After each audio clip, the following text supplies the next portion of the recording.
အားလုံးပဲမင်္ဂလာပါဒီနေ့မှာတော့ကျွန်တော်ကပေါ့နော်how to start free business online ဆိုတဲ့ပေါ့နော်ဒီ online ကတက်နေပြီးတော့မှစီးပွားရေးတစ်ခုကိုအလကားလုပ်လို့ရမယ်အလုပ်တော့နေရာစီကျွန်တော်ကပြောပြပေးမယ်ပေါ့နော်ကျွန်တော်ဒီနေ့မှာပြောပြပေးမှာကအချက်၄ချက်နဲ့ပြောပြပေးသွားမယ်ဒါကတော့အခုမှအလုပ်စလုပ်မဲ့သူတွေအတွက်ပေါ့နော်လုံးဝတွေ့ဝင်နေတယ်အလုပ်တစ်ခုကိုလုပ်ဖို့အတွက်တွေ့ဝင်နေတယ်ဆိုလို့ရှိရင်ဒီဗီဒီယိုလေးကိုကြည့်လို့ပြပြစေဒီဗီဒီယိုလေးမစတင်ခင်မှာကျွန်တော်ရဲ့ YouTube channel လေးကိုsubscribe လုပ်ထားပေးဖို့လည်းပြောပြစေဒီဗီဒီယိုလေးကိုအဆုံးထိကြည့်ပေးပါဆုံးသွားပြီဆိုလို့ရှိရင်တော့တစုံတရာရရှိကြံခဲ့လိမ့်မယ်လို့ကျွန်တော်မျှော်လင့်ပါတယ်အဲ့တော့ကျွန်တော်တို့ကအခုနံပါတ်1တစ်ချက်ကိုစရမယ်ဆိုရင် online မှာအရင်အနည်းမရှိဘဲနဲ့အလုပ်တစ်ခုကိုဘယ်လိုစတင်မလဲပေါ့နော်အခုခက်မှာကငွေကြေးတွေဒါဖောင်းပွားတယ်ဒါကြောင့်မို့ကြောင့် online မှာအလုပ်တစ်ခုလုပ်ဖို့ဆိုတာလဲပေါ့နော်အရေးရှင်းတစ်ခုတော့ရှိဖို့လိုပါတယ်ကျွန်တော်တို့တွေ online ကိုစတင်မယ်ဆိုရင်အခုတော့ပေါ့နော်ဒီ TikTok တွေပေါ့နော် TikTok တို့ YouTube တို့ပေါ့နော် Facebook တို့ပါလာပြီပေါ့နော် TikTok ဗီဒီယိုတွေတင်မယ်ပေါ့နော်နောက်တစ်ခါကျတော့YouTube channel ပေါ့နော် YouTube channel စတင်မယ်နောက်ထပ်တစ်ခုကျတော့ Facebook page ပေါ့နော်ထောင်မယ်ပေါ့နော်ဒီလိုမျိုးတွေလုပ်ပြီးတော့မှကျွန်တော်တို့တွေ free ကိုယ့်ဘက်ကပေါ့နော်ဖုန်းပေလေးနဲ့ပဲဒါ free စလို့ရတဲ့အလုပ်လေးတွေပဲဖြစ်ပါတယ်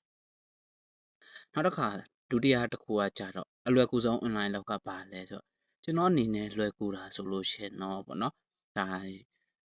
YouTube လို့ပြောလို့ရတယ်ပေါ့နော် YouTube ကတော့အသုံးလည်းများတယ်နောက်တော့လည်းသုံးရတာလည်းသဘောကျတယ်ပေါ့နော်အခုဒီဗီဒီယိုကိုကြည့်နေတဲ့မိတ်ဆွေရောပေါ့နော် TikTok ကိုကြိုက်လား YouTube channel ကိုကြိုက်လားပေါ့နော် Facebook ကိုလုပ်နေလားဆိုတာအောက်က comment မှာရေးပေးပါ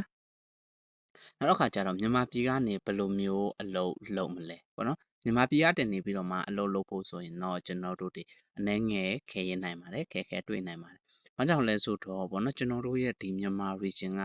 YouTube ကတည်နေပြီးတော့မှပေါ့နော်ဒါပိတ်ခံထားရတဲ့အတွက်ကြောင့်ကျွန်တော်တို့လုပ်ကူချင်းအနေနဲ့ဆိုရင် monetization တို့ဘာတို့ညာတို့မရနိုင်ဘူးပေါ့နော်ဒါကြောင့်မို့ကျွန်တော်တို့ထိုင်းသို့မဟုတ်ပေါ့နော်တခြားစင်ကာပူနောက်တော့အမေရိကပေါ့နော်ဒီလိုနိုင်ငံတွေကတည်းနေပြီးတော့မှကျွန်တော်တို့ Google Ads Google account နဲ့ပေါ့နော်ဒီ YouTube နဲ့ချိတ်ပေးတဲ့စာဖတ်သမားတွေနဲ့ပေါင်းပြီးတော့မှကိုယ်အနေနဲ့လည်းမြန်မာပြည်ကတည်းနေပြီးတော့မှပေါ့နော်အလုပ်တွေလုပ်လို့ရပါတယ်ဗျ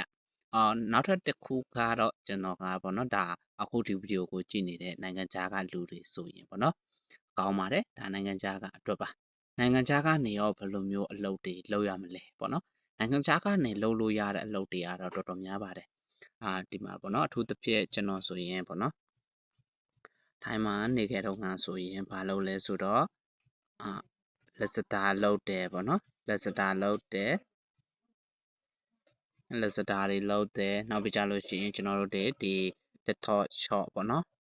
TikTok shop လုပ်တယ်ပေါ့နော်ဒါမျိုးတွေလုပ်ပါတယ် TikTok shop ကတည်းနေပြီးတော့မှကျွန်တော်တို့ကိုကတော့ပစ္စည်းကိုပေါ့နော် ADS နဲ့ပေါ့နော်ထားပြီးတော့မှကိုယ့်ရဲ့ဗီဒီယိုမှာတင်ပေးရုံပဲရဲ့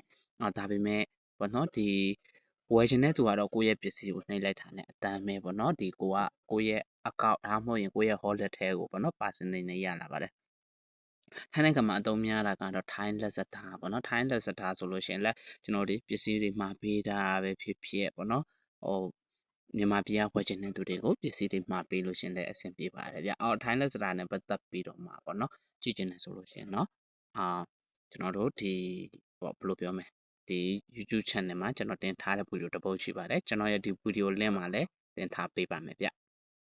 ဗီဒီယိုလေးကိုကြည့်လို့ရပါတယ်။ Okay ဒါကတော့ပေါ့နော်ဒီနေ့ကျွန်တော်ပြောပြတာကတော့ how to start free business online ဆိုပြီးတော့မှာပေါ့နော်ဒီခေါင်းစဉ်လေးနဲ့ပြောပြပေးသွားတာပဲဖြစ်ပါတယ်။အားလုံးကိုကျေးဇူးတင်ပါတယ်။ကျွန်တော် YouTube channel လေးကို like share subscribe လေးလုပ်သွားပေးဖို့လည်းပြောပြစေဗျ။